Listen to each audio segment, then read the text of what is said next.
In this WrestleTalk news, AEW drops new CM Punk merch, and what does this mean for his contract? WWE are on high alert, and Randy Orton comeback plans, and so much more. So subscribe and enable notifications to Always On for daily wrestling news videos. Support WrestleTalk! I mean, am I being punked? Is this a joke? Is it Groundhog Day? Is this Punxsutawney? Punxsutawney? Because there's another day, another little tidbit of information about the all-out brawl and what is going on with CM Punk in AEW. CM Punk to absolutely nothing confirmed. And this one is a weird old twist in the tale because Shop AEW, the company's merchandise website, just dropped its Holiday 2022 ornament series, and a CM Punk 2.5-inch round glass ornament is one of the featured items, which number 1 looks like a grenade, and number 2, why is it not called a bauble? It's wrestling rules, you're not allowed to touch the baubles. Now the listing says that 200 of the items are up for sale, and they are fairly prominently listed under the new arrivals section of the website. Now obviously, these butt-ugly Christmas decorations aren't that interesting on their own, but they do suggest that because AEW has dropped new licensed merch with Punk's name on, that his AEW contract has not yet been bought out. So that means that it still could be bought out, as is the rumour going around, or it won't at all, and then we're talking, is Punk going to be just returning to AEW television, potentially after being visited by 3 Christmas ghosts who teach him not to be a knob backstage, or is he just going to sit out the rest of his AEW contract at home? And maybe Colt Cabana is the ghost of Punk's AEW future, because many seem to believe that his reappearance on the brand on this week's Dynamite was a sign that Punk's time in the company is done. Fightful Select did some reporting on the news saying that several within AEW were very happy to have Colt Cabana back in the fold. They said that before Cabana's absence from TV, which many seem to think was requested by Punk, though that is something that he has vehemently denied, Colt had been said to be producing matches for months before he took a break and was quite happy. Now PW Insider noted that Cabana remains on the Ring of Honor roster and that this match on Dynamite had been planned to be a one-off appearance. Now Fightful also asked if Cabana was back on a permanent basis, but they hadn't heard anything back at the time of publishing. Now Colt himself chose to keep his cards close to his chest in a post-match celebratory tweet saying, "I returned to national TV last night on AEW. I love wrestling, but in wrestling, everything means something. Others look to the stars or the bones scattered across the floor to divine the future. In wrestling, we just go, that's Colt Cabana, I mean, it's Punk's And it's not just us fans who do that, it seems, as WrestleVotes wrote of the reappearance, saying, Colt Cabana showing up on Dynamite last night didn't go unnoticed in Stamford. That's all I'll say on it right now. Cryptic ... Fightful also noted that Colt on Dynamite was a huge signal to WWE that if CM Punk was not done with AEW before, he certainly is now. Fightful said that one source within WWE that was familiar with both Punk and Cabana said they'd be shocked if the two could ever work together again. A WWE source said that they haven't heard anything even resembling an update on the relationship between Punk and WWE though, and that they wouldn't feel comfortable officially reaching out to him considering the situation, but there was chatter that he had caught the wrestling bug again during his time in AEW. So maybe he'd be willing to set aside his past grievances and give WWE a go, especially after being visited by those ghosts. After all, it's Christmas. I know it's November. Shut the up. Before we crack on with the rest of the episode, we just need to thank the Vindicator, Finn Brennan, and Double L Liam Leonard for their support on Patreon.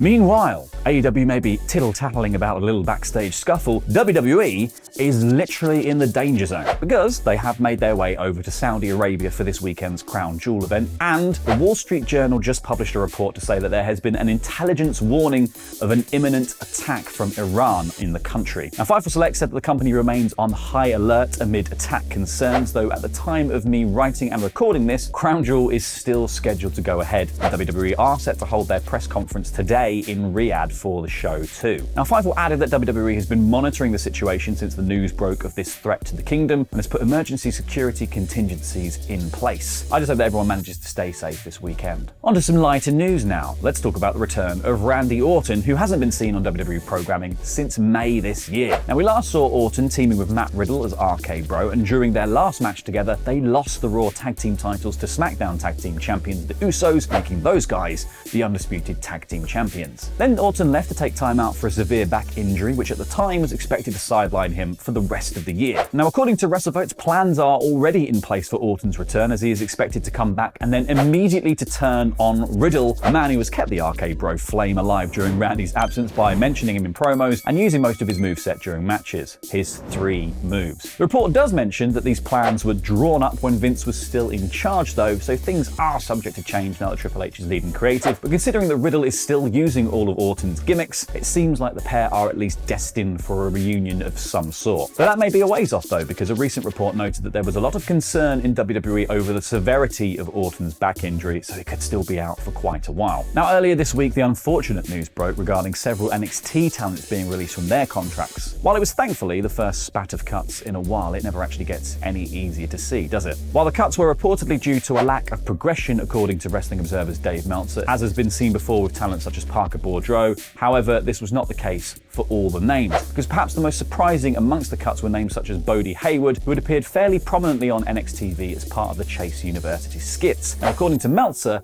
Hayward's release was slightly different. They didn't like the work ethic, and they didn't like that he was late for shows and didn't show up at shows or something. The primary reason for everyone was lack of progression, but for him it was a little bit more than that. It had to be enough to overcome the fact that he was actually in a storyline that was a long-term storyline and that the crowd liked him, which is always a good sign. You want to keep guys that have a good look and the crowd likes, but it was not enough in their minds for him. Now, the new development program WWE now employs requires progression by the 6th month mark after signing, so these talent releases may be something we unfortunately have to get used to. Let's go back to AEW now, because this week also saw AEW get a brand new toy. Like Tony Khan is its divorced dad who only gets to see it once a week. Here's a new toy every single week. That toy came packaged with a little guitar and goes by the name of Jeff Jarrett, arriving on Dynamite during a match with Darby Allin and Jay Lethal. Now, after the debut, it was announced on social media that Jarrett had also joined the management side of AEW as the Director of Business Development. And since then, more backstage details have shed light on Jarrett's involvement both off and on screen. Firstly, PW Insider said that Jeff had been brought into Baltimore via Washington, D.C. and had been kept hidden until his time to appear on the show. They also noted that there is a belief that this will all lead to Jarrett versus Sting down the line. Interfering in Darby's match and trashing Sting on the mic certainly seem to be suggesting that that is the direction they're going in. PW Insider also reported that Jarrett could be helping AEW with international plans now that he is working behind the scenes, as Tony Khan has already teased additional live events in 2023. Maybe those won't be in America. But we can't think about 2023 yet, because it's 2022, and that's not done because the greatest clusterpunk in all of wrestling hasn't even wrapped up, because we've already spoken about it late. Why is the same day happening to me every day? It almost has wrapped up though, because it feels like we are on the cusp of the Elite returning to AEW and drawing a line under this entire thing. Because Colt Cabana obviously made his return to screens on Wednesday's Dynamite to face Chris Jericho for the ROH World Championship, which many took as the indication to where the whole brawl thing is trending. And now backstage news suggests that the Elite were also spotted backstage at the show too. That comes according to PW Insider. So it seems like they're getting ready to just spring them on us at any moment, especially with all the vignettes teasing their return. And with Punk seemingly gone and the Elite off screen, AEW TV has been lacking a bit in star power, which has in turn seemingly had a bit of effect on Dynamite's TV viewership numbers. Because during the Punk era, Dynamite was hitting that million mark a fair bit. However, they have been consistently under that in recent weeks. Now, in fairness to AEW, this dip has not been helped by a string of big sporting events such as the MLB playoffs and this week's World Series. However, with such a topsy-turvy, surprise-filled show, did things improve this week? Well, according to Brandon Thurston of WrestleNomics, this week's Dynamite drew in 911,000 viewers. That is down 9% from last week's figure of 997,000. The show also posted a 0.21 in the 18 to 49 demo, which is also down from 0.32 of the week prior. Overall, Dynamite finished third for cable originals on Wednesday, according to Showbuzz Daily. And given the stiff competition, it will not be a massive surprise to AEW officials, especially with WWE also struggling this week. One thing is very clear though, Americans, you guys love you some sports, didn't you? Any old sport.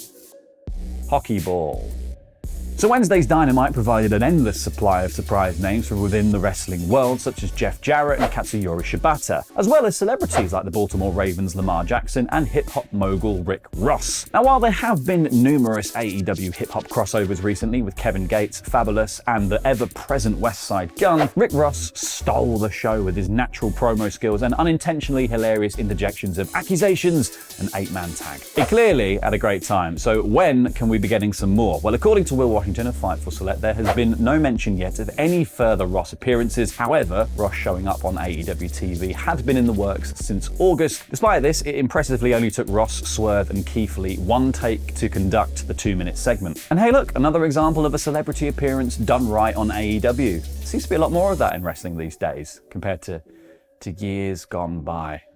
Whoa. I just thought about the guest host here on Raw. Ugh. One last thing before we go, guys. We've got a brand new show debuting on Parts Fun Known today called Survival Series, which is the survival round from Quizlemania lifted out of that show and made into its own show where the hosts compete to see who can win 100 Great British Pounds, which was worth a lot more when we pitched the series. Not worth very much now. It's on PFK later though. Go and watch it. Tell them I said hi. I work there too. What's going on? Have a nice weekend. It's Crown Jewel 2022 predictions time here on the WrestleTalk podcast. I'm Ollie Davis. I'm joined by Tempest with all the gold. Jam that champion. Quizlemania champion. That bitch champion. Sorry, Jade. But that's not canon, right? That's just your own thing. Yeah, I wear this when I have all the gold.